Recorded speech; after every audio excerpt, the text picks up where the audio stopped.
नमस्कार साथियों। मेरा नाम सोनम पाठक है और आप सबका मैं स्वागत करती हूँ चहल एकेडमी के इस स्टेट पीसीएस चैनल पे। दोस्तों, यहाँ पर हम लोग बात कर रहे थे 17th बीपीएससी के मुख्य परीक्षा की। इस मुख्य परीक्षा में जो भी आपके परीक्षा के लिहाज से महत्वपूर्ण थीम्स हैं, जिन पर हर बार प्रश्न सबसे ज़्यादा पूछा जाता रहा है, हम उन थीम्स को कवर कर रहे थे। और इसी में ही आज हम बात करेंगे यहाँ पर भारत में होने वाले जनजातीय विद्रोह, विशेषकर जिनका संबंध यहाँ पर बिहार से है। ऐसे में आप यहाँ पर दो जनजातीय विद्रोह, जिसमें एक का नाम संथाल और दूसरे का नाम जो है वो यहाँ पर मुंडा है, उसके बारे में डिटेल से हम समझने का प्रयास करेंगे। साथ ही देखेंगे कि एग्जाम में इससे कैसे क्वेश्चंस पूछे जाते हैं और हमें कैसे आंसर करना है। तो चलिए शुरुआत करते हैं संथाल विद्रोह की। संथाल विद्रोह की जो हम शुरुआत करें तो ये विद्रोह यहाँ पर कहाँ पे बेसिकली जो है इसको देखा जाता है, तो ये यहाँ पर आपका जो है इसका पूरा जो क्षेत्र है वो है आपका बिहार में। अगर आप इधर देखते हैं जो भागलपुर वाला जो रीजन है, भागलपुर वाले इस रीजन से ये पूरा जो राजमहल की पहाड़ियां हैं नीचे, यहाँ तक के इस पूरे क्षेत्र में हमें ये विद्रोह देखने को मिलता है, जिसकी शुरुआत यहाँ पर होती है 1855 से 1856 के बीच में। यहाँ पर इस विद्रोह के कुछ प्रमुख नेता थे, जिनके नाम है यहाँ पर सिद्धू, यहाँ पर कान्हू, चांद और भैरव। ठीक है, सिद्धू, कान्हू, चांद, भैरव इसके प्रमुख आंदोलनकर्ताओं के रूप में इन्हें जाना जाता है। बात करें ये जो विद्रोह हुआ, इसका अल्टीमेटली यहाँ पर उद्देश्य क्या था, तो इसका जो मेजर उद्देश्य था वो उद्देश्य ये है कि यहाँ से ब्रिटिश सत्ता को समाप्त कर देना। क्या कर देना? ब्रिटिश सत्ता को समाप्त कर देना। ब्रिटिश सत्ता को समाप्त करने के साथ साथ इन्होंने अपना जो है पूरा ध्येय लगाया कि भाई ये जो इनका पूरा क्षेत्र है संथाल क्षेत्र, इस संथाल क्षेत्र में से इनका अपना शासन हो। क्या हो? अपना शासन हो, मतलब यहाँ पे जो ब्रिटिश हुकूमत आ रही है उसको ये हटा सके। इनका जो शासन हो वो यहाँ पर न्याय और धर्म के आधारित पर जो है शासन हो। यहाँ पर इनको वन अधिकारों का जो है इनको मान्यता जो है वो मिल सके। लेकिन बात है ये उद्देश्य इनके आए कैसे? क्या ऐसे कारण थे जिसने इस विद्रोह को इतनी तीव्र हवा दी? इन विद्रोह के कारणों को देखें तो सबसे पहले इसकी ना थोड़ा सा इसका एक बैकग्राउंड समझ लेते हैं कि ये बैकग्राउंड इनका कैसे शुरू होता है। एक्चुअली में जो संथालीस थे, ये शुरुआती तौर पर क्या है, जो आपका बंगाल वगैरह वाला जो क्षेत्र है, यहाँ पे इधर ये अपना घुमंतू कृषि कर रहे थे और घुमंतू कृषि करते करते एक क्षेत्र से दूसरे क्षेत्र में ये यहाँ पर जा रहे थे। इसी में क्या हुआ कि ये जो आपका राजमहल वाला जो हिल्स वाला जो रीजन है बिहार का, और ये जो पूरा नीचे आपका जो झारखंड वाला जो रीजन है, इस झारखंड वाले क्षेत्र में यहाँ पर मुख्यतः पहाड़िया लोग रहते थे। कौन रहता था? पहाड़िया। तो पहाड़िया लोगों में क्या है कि पहाड़िया लोग भी यहाँ पर जंगलों में रह रहे हैं और इनके लगातार अंग्रेजों के साथ तनाव हो रहे हैं। अंग्रेज चाहते थे कि इस क्षेत्र में क्या है कि वनों को हटाकर थोड़ा सा भूमि को प्रॉपर क्या है, भूमि का जो है प्रयोग किया जाए और यहाँ पर खेती को बढ़ावा दिया जाए। ऐसे में यहाँ पर संथालों को बसाने की प्रक्रिया शुरू हो जाती है। संथाल यहाँ पर जो है वो रहते हैं, लगातार अपना कुदाल से अपना खेती उपजाऊ करते हैं और अपना खेती का उपजा के अपना जीवन बसर कर रहे होते हैं। लेकिन इन खेती में भी अब यहाँ पर क्या होता है, इनको इतनी आय नहीं मिल पाती है और उसकी वजह से इन्हें यहाँ पर साहूकारों से कर्ज लेना पड़ता है। और ये साहूकार इन पर आए दिन जो है दबाव, इनका आए दिन जो है वो शोषण कर रहे होते हैं और एक टाइम के बाद इनको इस भूमि से अलग किया जाने लगता है, जिसका एक व्यापक हमें आक्रोश देखने को मिलता है। तो ये तो हमने समझा पूरा एक बैकग्राउंड। अब इसके कारणों को अगर हम शॉर्ट में देखें तो सबसे बड़ी बात देखते हैं क्या कारण है? जमींदारी प्रथा। अब ये जमींदारी प्रथा क्या होती है? जमींदारी प्रथा एक्चुअली में इंडिया में 1793 में जमींदारी प्रथा बिहार और बंगाल वाले क्षेत्र में शुरू की गई थी अंग्रेजों के द्वारा, जिसमें क्या होता था कि जो भी ये जमीन है यहाँ से क्या है, एक जमींदार को नियुक्त किया गया उस क्षेत्र के, जाओ यहाँ यहाँ से राजस्व जो है वसूलो और अंग्रेजों को यहाँ पर अंग्रेजों के पास आप जमा करो। इस व्यवस्था के आगमन से क्या है कि ये भू राजस्व की इस प्रणाली से जमींदारी की यहाँ पर जो है क्या हो गया, अब यहाँ पर हर व्यक्ति को कर देना पड़ेगा। क्या देना पड़ेगा? हर व्यक्ति को कर देना पड़ेगा। और कर देने की वजह से यहाँ पर जो है सो इतना ज्यादा कर जो है वो वृद्धि जो है वो होती थी कि जिससे संथालों की स्थिति भी काफी ज्यादा जो है वो दयनीय हो गई। दूसरा सबसे बड़ी बात क्या है कि यहाँ पर जैसे जैसे संथाल वाले क्षेत्र का जो है विकास हुआ, यहाँ पर ये क्षेत्र ओवरऑल इकोनॉमिक डेवलपमेंट करने लग गए।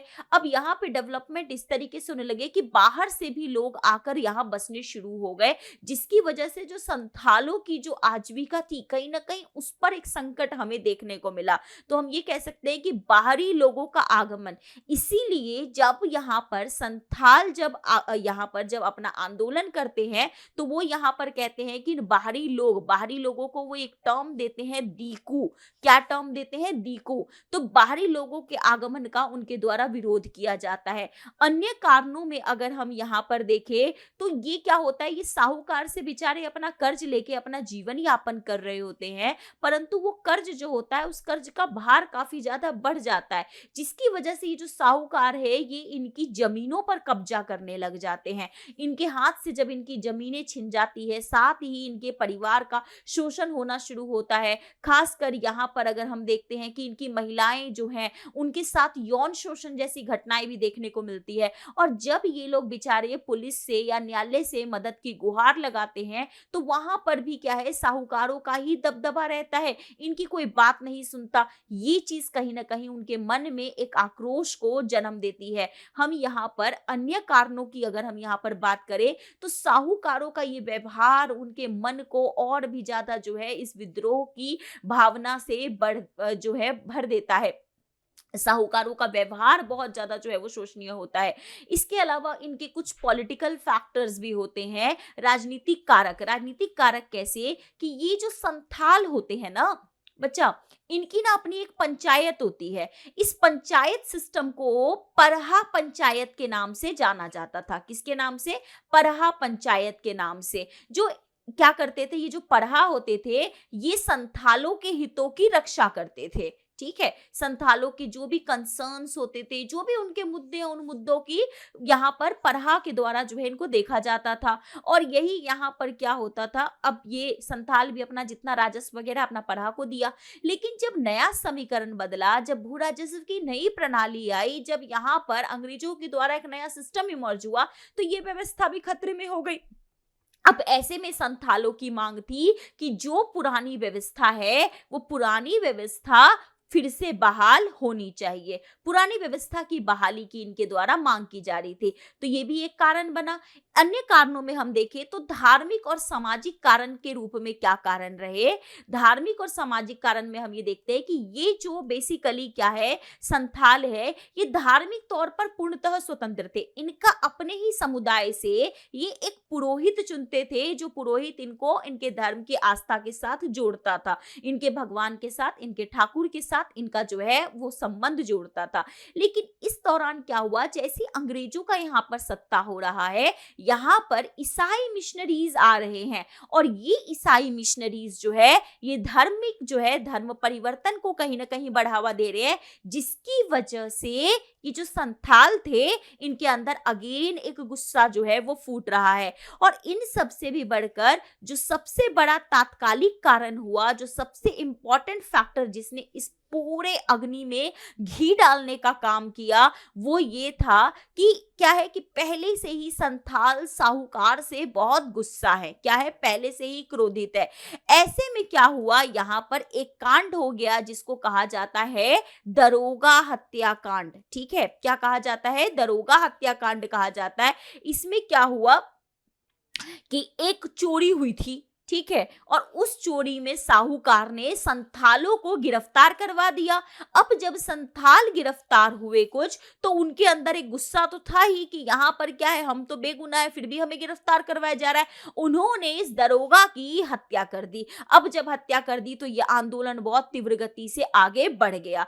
अब जब ये आंदोलन आगे बढ़ा तो इसमें क्या हुआ, फिर फाइनली 30 जून, ठीक है, 30 जून 1855 में यहाँ पर क्या है, एक जगह है, कौन सा है हमारा, भगनी डीह, ठीक है। यहाँ पे लगभग 400 गांव के, ठीक है, किसके, 400 है ये, 400 गांव के लगभग 6000 जो है वो संथाल एकत्रित होते हैं और सभी यहाँ पर विद्रोह का निर्णय लेते हैं। इनका एक ही उद्देश्य होता है कि विदेशियों को भगाना, बाहरी लोगों को भगाना, अपना धर्म, अपना राज्य की स्थापना करना।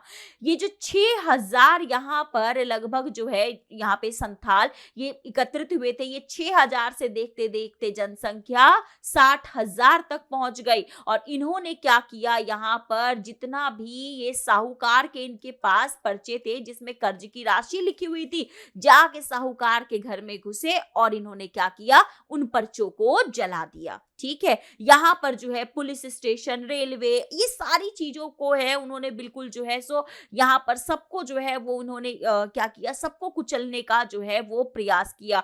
यहाँ पर लगभग इस सारे विद्रोह में जो है ये बिल्कुल आक्रामक तरीके से इन्होंने इस विद्रोह को जो है वो अंजाम दिया ब्रिटिश सत्ता के खिलाफ। ये 1857 की क्रांति से पूर्व एक बहुत व्यापक और हिंसक संग्रह था। ये ऑल दो स्थानीय प्रकृति का था, परंतु इसके उद्देश्यों को देखें तो ये राष्ट्रीय महत्व के तौर पर हमें देखने को मिल रहा है। इसमें यहाँ पर अपने धर्म, अपने शासन के लिए यहाँ पर अंग्रेजों को इन्होंने इस तरीके से यहाँ पर जो है अंग्रेजों को इस तरीके से इन्होंने यहाँ पर परेशान कर दिया कि अंग्रेजों को इस विद्रोह को जो है कंट्रोल करने के लिए, नियंत्रण करने के लिए सेना का सहारा लेना पड़ा। यहाँ पर अगर हम देखें तो अंग्रेजों की ओवरऑल प्रतिक्रिया कैसी थी, अंग्रेजों ने इस विद्रोह को दबाने के लिए व्यापक तौर पर सेना का प्रयोग किया। ये संथालीस थे, अपना अपना क्या है, अपना जो देसी इनका हथियार था, धनुष कमान, उसका यूज कर रहे थे। लेकिन अंग्रेजों ने इनको जो है मारने के लिए यहाँ पर जो आधुनिक शस्त्र थे उनका जो है ये प्रयोग कर रहे थे। मार्शल लॉ जो है इस पूरे एरिया में इन्हें लगाना पड़ा। यहाँ पर उस टाइम पर मेजर बारो, नाम याद रखिएगा, इंपॉर्टेंट है, मेजर बारो, मेजर बारो के नेतृत्व में यहाँ पे 10 टुकड़ियां भेजी गई थी। ऑल्दो इन्हें संथालों ने परास्त कर दिया था। फिर यहां पर हम देखते हैं कि कैप्टन जो है कौन, अलेक्जेंडर, कैप्टन अलेक्जेंडर, और यहां पे लेफ्टिनेंट थॉमसन के नेतृत्व में अंग्रेजों ने यहां पर जो है सो अपनी सेना की टुकड़ी भेजी, जिसमें लगभग यहां पर 15,000 संथाल मारे जाते हैं।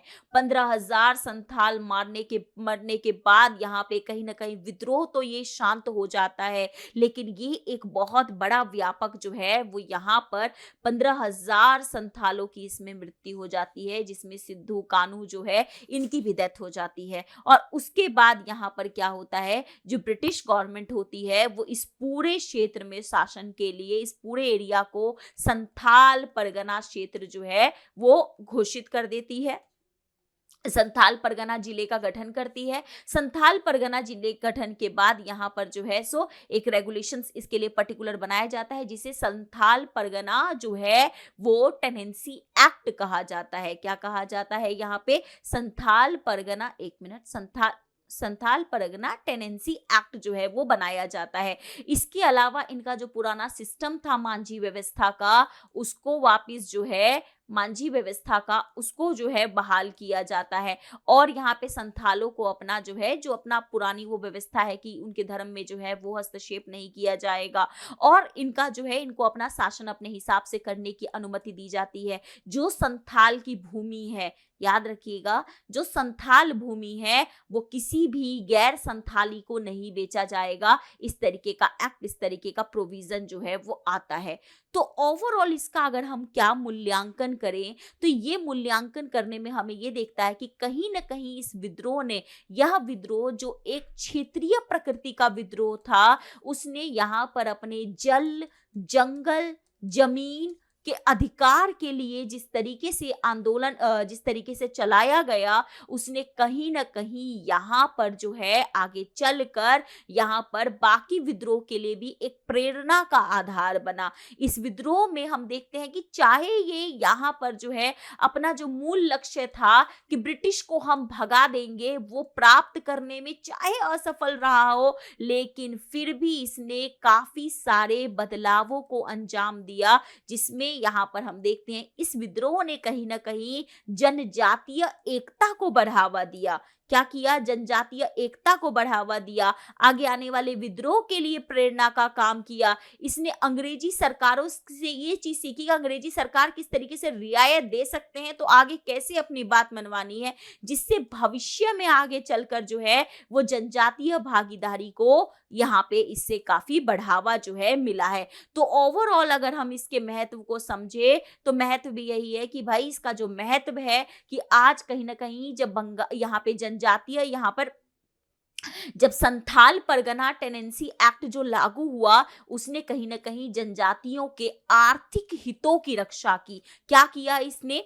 आर्थिक हितों को कहीं न कहीं बढ़ावा दिया। मांझी व्यवस्था जो है लागू हुई, जनजातीय एकता को बढ़ावा मिला। इसने यहाँ पर आगे भविष्य के लिए एक आधार तैयार किया। तो ओवरऑल हम निष्कर्ष क्या कह सकते हैं? निष्कर्ष तो हम यही कह सकते हैं कि भाई ये यहाँ पर जनजातीय जीवन में जो अंग्रेजों का हस्तक्षेप था, उसको रोकने के लिए किया गया ये प्रारंभिक प्रयास था। लेकिन ये प्रारंभिक प्रयास ने आगे राष्ट्रीय जो महत्व था, उसके विद्रोह का, उसके आधार का एक आधार तैयार किया, जिसमें आगे चलकर हम देखते हैं कि जो 1857 की क्रांति है, जिसे हम भारत का प्रथम स्वाधीनता संग्राम कहते हैं, उसकी नींव, उसको भी कहीं ना कहीं ये विशेष जो है, ये विशेष रूप से बल देता है।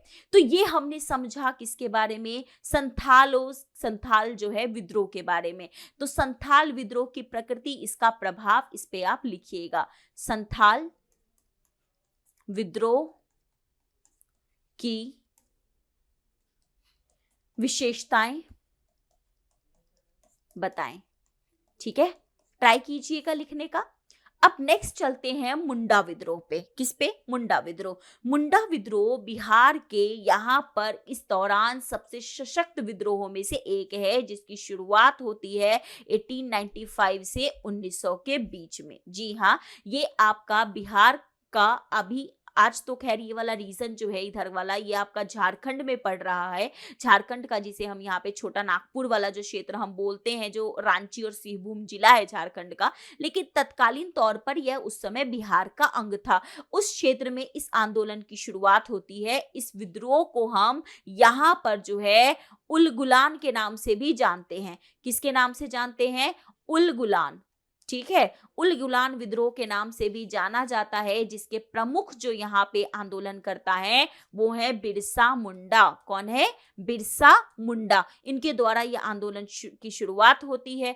इस विद्रोह में हम ये देखते हैं कि क्या है हमारा, इसके अलावा यहाँ पर उलगुलान शब्द को याद रखिएगा, महान हलचल के नाम से भी जाना जाता है। जनरली पेपर में यही, ये तो प्रीलिम्स में बहुत फेवरेट रहता है उलगुलान क्या था, बट आप मेंस में भी इस टर्म को लिखिएगा। ये आपका एक महान हलचल, ठीक है, ये किसके द्वारा होता है? तो बिरसा मुंडा के द्वारा इस आंदोलन का शुरुआत होती है। बिरसा मुंडा को यहाँ पर जो लोग है वो धरती आबा, यहाँ पर भगवान के रूप में, आदिवासी भगवान के रूप में जो है वो यहाँ पर देखते हैं। इस विद्रोह के अगर हम कारणों की बात करें तो कारण क्या था इस पूरे विद्रोह में? ये पूरे छोटा नागपुर क्षेत्र में क्यों मुंडा लोग विद्रोह कर रहे थे? मुंडा लोग इसलिए विद्रोह कर रहे थे क्योंकि यहाँ पर भी अंग्रेजों के द्वारा झूम खेती को प्रतिबंधित कर दिया गया था, और झूम खेती प्रतिबंधित होने से जो यहाँ पर आदिवासी थे, जो यहाँ पर घुमंतू खेती कर रहे थे, झूम खेती कर रहे थे,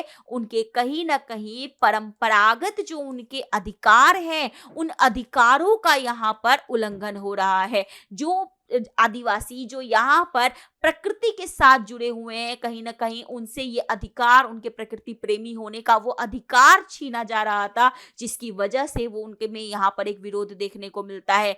इसी के साथ अभी हमने पीछे भी देखा कि संथालों के समय में भी कि नई राजस्व नीति, जिसमें क्या है हमारा नई राजस्व नीति में कि स्थायी बंदोबस्त लागू कर दिया जाता है, जमींदारी प्रथा लागू कर दिया जाता है। उसके तहत अब यहाँ पर क्या हो रहा है, भू राजस्व के दरों में वृद्धि की जा रही है, और भू राजस्व के दरों में अगर वृद्धि की जाएगी तो इससे भी यहाँ पर जो यहाँ पर आदिवासी है वो महाजनों के जाल में, सूदखोरों के जाल में, साहूकारों के जाल में फंस रहे हैं, जिसकी वजह से क्या हो रहा है, उनके अंदर आक्रोश जन्म ले रहा है। इस क्षेत्र में भी बाहरी लोगों का जो है वो हस्तक्षेप बढ़ता जा रहा है।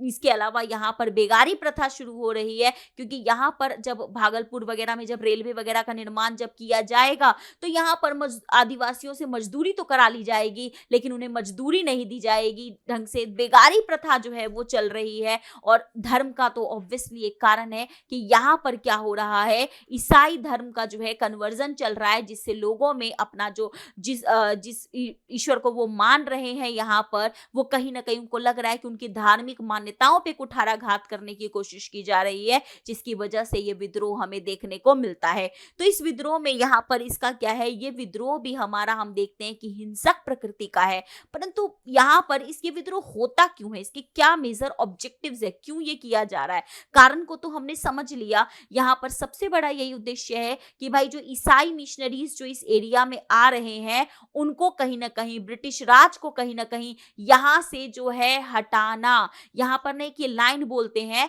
लाइन होती है अबुआ राज सेतेर जाना, महारानी राज टुंडू जाना। मतलब अबुआ राज सेतेर जाना, महारानी राज टुंडू जाना। ठीक, मतलब कि महारानी का राज समाप्त होगा और अब हमारा राज जो है स्थापित होगा। इसके अलावा इनका यही होता है कि बेगारी प्रथा को समाप्त करेंगे, सामाजिक धार्मिक मान्यताओं को जो है संरक्षण दिया जाएगा, ये जो यहाँ पर नैतिक जीवन को जो है वो प्रोत्साहित दिया जाएगा, यहाँ पे धार्मिक मान्यताओं में जो हस्तक्षेप हो रहा है उसको कहीं ना कहीं रोका जाएगा। और इसी के संदर्भ में मुंडा जो विद्रोह है ये होता है। यहाँ पर मेन होता है कि जो यहाँ के जो स्थानीय मुद्दे हैं उनसे ये बेसिकली जुड़ा हुआ है। यहाँ पर जो अंधविश्वास चल रहा है उस अंधविश्वास को कहीं ना कहीं तोड़ने की कोशिश की जा रही है, और इसी के संदर्भ में बिरसा मुंडा को यहाँ पर भगवान के रूप में जो है देखा जा रहा है। बिरसा मुंडा को यहाँ पर देखा गया है कि वो क्या है, उनको भेजा गया है सो दैट वो यहाँ पर क्या कर सके, इस चीज को, यहाँ से अंधविश्वासों को, यहाँ से इन दीकुओं को, दीकू मतलब बाहरी लोगों को यहाँ से भगाया जा सके। तो बिरसा मुंडा भी यहाँ पे जो है वो क्या करते हैं, जनता को संदेश देते हैं। वो यहाँ पर लोगों को बोलते हैं कि देखो इन अंग्रेजों से जो है लड़ना है वो तो बात ठीक है, लेकिन हमें अपने आप में भी तो कुछ सुधार करने पड़ेंगे। क्या सुधार करने पड़ेंगे? सबसे पहले तो एक काम करो, शराब पीना बिल्कुल बंद करो। ठीक है, शराब पीना बंद करो। इसके अलावा यहाँ पर क्या करो, यहाँ पर जो है देखो एक ही ईश्वर है, एक ही ईश्वर, हम एकेश्वरवाद को जो है बढ़ावा जो है वो देंगे, और वो एक ईश्वर कौन है, सिंह बोंगा। ठीक है, ये लोग जनरली जिस देवता को पूजते थे उनको बोगा कहा जाता था, तो यहाँ पर ये लोग बोगा को बहुत मानते थे, तो इन्होंने कहा एक ही ईश्वर है सिंह बोगा, उसकी उपासना करनी है। सभी लोग एक काम करो, यज्ञोपवीत जो है वो धारण करो। ठीक है, यज्ञोपवीत होता है वो धागा होता है जनेऊ का, आप सब बिहार में परिचित हैं। यज्ञोपवीत जो है ये आपके संस्कार इन सबको करना है। इसके अलावा अच्छा जो है साफ सुथरा रहो, इसके अलावा परोपकार करो, इसके अलावा यहाँ पर क्या करो, सब लोग बिल्कुल अपना जो है मन जो है साफ रखो, एक दूसरे की मदद करो। और इसी वजह से यहाँ पर क्या है कि बिरसा मुंडा की काफी ज्यादा जो है वो लोकप्रियता बढ़ जाती है, और यहाँ पर लोग जो है ये एक तरफ ब्रिटिश सत्ता के खिलाफ तो लड़ ही रहे हैं, साथ में इनमें हम देखते हैं कि ये जो पूरा का पूरा विद्रोह है ये धार्मिक सामाजिक आंदोलन के रूप में भी उभर कर सामने आता है।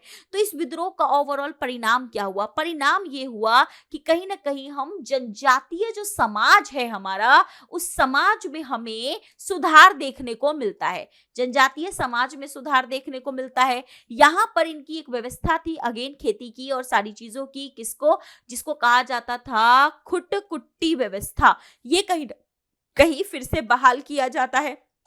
जनजातीय लोग अपना शोषण के विरुद्ध आवाज जो है वो उठा पाते हैं। सामाजिक धार्मिक सुधार आंदोलन होता है। लोगों को यहाँ पर कहीं ना कहीं मुंडा राज की स्थापना को जो है बल मिलता है। इसके अलावा अंधविश्वास से लोग जो है वो दूर होते हैं। और इसके अलावा एक एक्ट गवर्नमेंट लेकर आती है, कौन सी, यहाँ पर छोटा नागपुर किराएदारी अधिनियम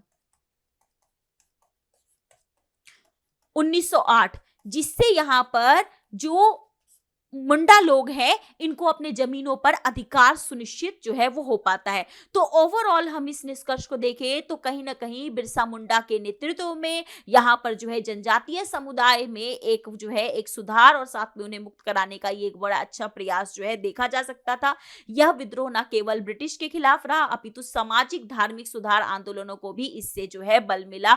और आज इसी को ही हम देख रहे हैं, इस आंदोलन की महत्ता है कि सरकार जो है वो 15 नवंबर को अब हर वर्ष जनजातीय गौरव दिवस के रूप में मनाने का निर्णय लिया है। ठीक है, जनजातीय गौरव दिवस को मनाने के रूप में निश्चय किया है। तो हर साल हम 15 नवंबर को जनजातीय गौरव दिवस के रूप में मनाते हैं। Now you have to attempt question, Munda विद्रोह का महत्व बताएं। मुंडा विद्रोह के महत्व पर टिप्पणी करें और जैसे ही आप इस प्रश्न को करें हमें कमेंट में बताएं। फिलहाल इस वीडियो में इतना ही है, मिलते हैं आपसे next. Thank you very much. जय हिंद।